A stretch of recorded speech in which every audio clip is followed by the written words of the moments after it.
Good evening. I wanted to jump on here and give you an update on EIDL.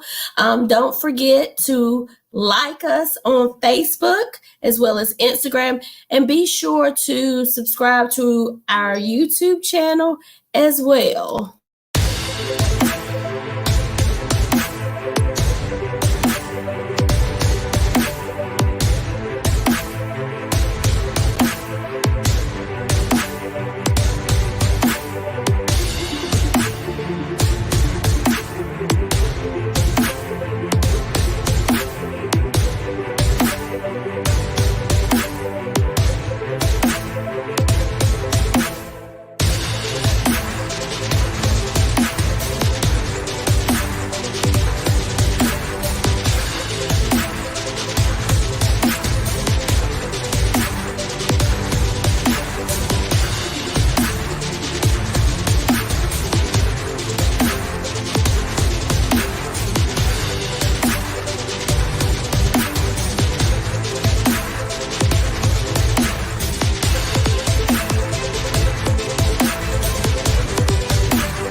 Good evening, good evening. So I just wanted to jump on here really fast and tell you, a lot of people are wondering, where is my grant money? Also, a lot of people are upset because they've gotten their decline letter. They've been waiting since February to find out about their grant, which is the EIDL grant. Remember last year when you got you're supposed to get $10,000, but then they changed it and they only gave you $1,000 per employee. Well, and then they sent out the email and we were scrounging around. Some people got the application where you had to go back in and put your numbers for 2019 and then submit it back to them. Then some people just got the email where they had to send in and request for it. And they were starting with low income areas initially, and then they decided to spread it out to everybody. So what I decided to do, so that some people, you just feel like you can't win for losing. Some people that they were not even anticipating the actual loan, but they did want the rest of their $10,000. If you got the $1,000, you want the rest of your $9,000, and then they got the add-on for the $5,000, and it just seems like they're just making a mess of it. And if you're not talking to other people, you're not in the circles, or some people I've seen that people feel like it's very private. They don't want people to know that they got declined for the $10,000 because they think, oh, somebody's gonna know that I got bad credit or whatever. But you're supposed to get a decline letter within 21 days. Some people, if you applied back in February, you might have just got it last week. So yes, the topic, somebody just said that they just joined. The topic is, where is my EIDL grant? Where's the rest of my EIDL grant? Because I'm going to show you tonight, the people on Instagram can't see this, but I'm going to go over it so that the people here where I can share my screen, and I'm going to put the link in the comments to show you that you are not the only person that did not get the grant. As you can see here, I'm gonna scroll up so that you can see. This was put out by the SBA on April the 29th, and I'm gonna scroll on down. And this is about how many loans they've actually done up until this point. They've done 3,793,460 million loans, but I'm going to scroll on down here to where the EIDL is, because everybody wants to know, where is the rest of my money? Well, they only approved, as you can see right here, and I'm going to highlight it, 55 only 89,755 grants the totals have been given. And I'm going to check out the states of where I know most of the people that are watching here. And so I'm going to show you the states where we are. North Carolina, only 2,106 people got the grant out of the whole state of North Carolina. 2,106 people got their grant. So if you did not get it, in South Carolina, only 1,013 people got the grant. If you live in Washington, D.C., only 326 people got the grant.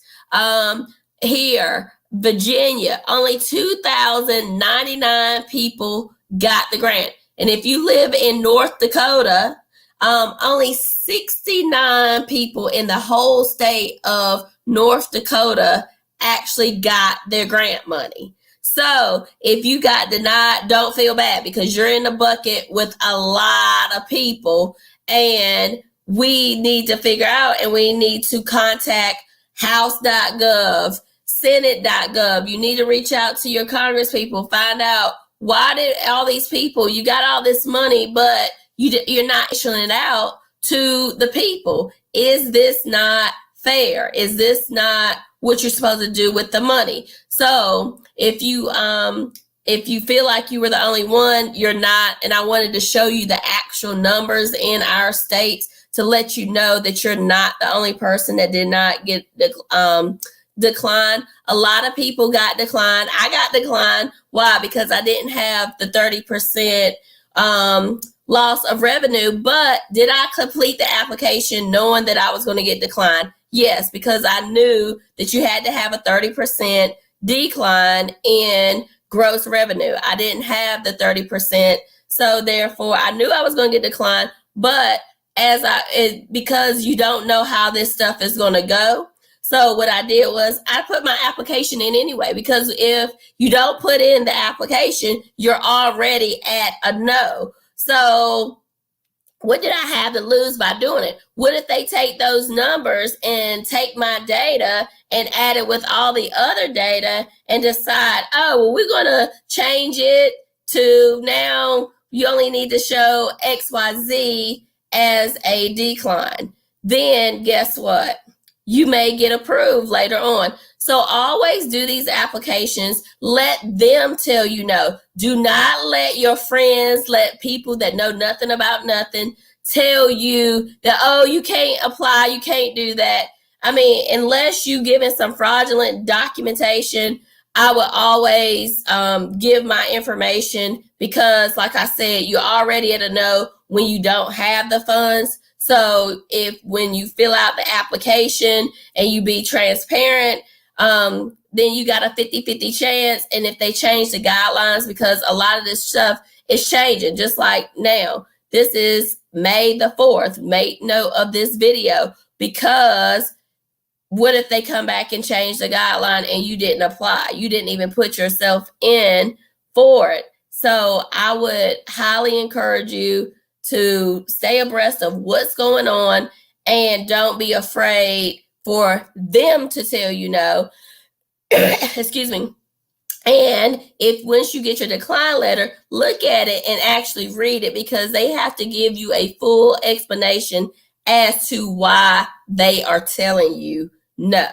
And if you feel like it's not right, do the reconsideration. You can do the reconsideration for both your EIDL loan and this. So do your reconsideration, and you don't have anything but time to lose in putting this together. So I would highly encourage you, don't let other people disqualify you. Let the people with the authority, the people with the money, disqualify you. Do not listen to people on the outside.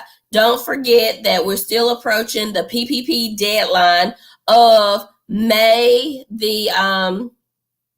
31st, but a lot of people are thinking that they got time to do their application. Time is not on your side, because if the money run out, then guess what? The program is over. And we don't know if it's going to be replenished or if there's going to be a round 3 of PPP. Hey, Eric, let me know how I can help you, and I'll be glad to help you. Make sure that you realize that if you haven't filed your 2020 taxes, that the deadline is here. Also, don't forget, if you don't have health care, especially a lot of business owners, if you're under that threshold, I would suggest you reach out to someone that's doing the affordable health care and talk to them about getting your subsidy added to your premiums, to offset your premiums. So don't forget that the marketplace for your health insurance is still open in case you need that. So there's a lot of deadlines that are approaching, and you want to be abreast of what's going on. But our biggest thing today is for me to let you know that you're not alone, and don't get discouraged about the whole process because you got a decline letter for the EIDL grant, because a lot of people did not get approved. As you can see, only a small number of people in each state, a little bit over 2,000 people in North Carolina, over 1,000 people in South Carolina, compared to the number of people that possibly applied. That is a very small number. So don't get discouraged about any of this. Keep your head in the game. Stay encouraged. Let the people with the money tell you no. Do not let your friends tell you no unless you know for a fact. Do your own research. Do your own due diligence. You can file your PPP off of your 2019 or your 2020 taxes, whichever one is giving you more.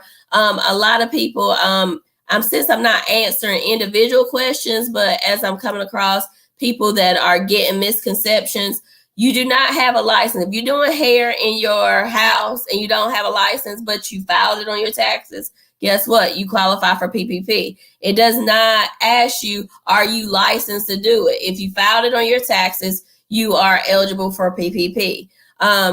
You can apply. There's a lot of places now, they are closing their portals because they're approaching the deadline, and they have a lot of people in their queue. So they're not accepting as many people or any people at all. So there are some companies that are shutting down their portals and are not taking any more PPP applications. If some banks are not doing it, if you are not an account holder at that bank.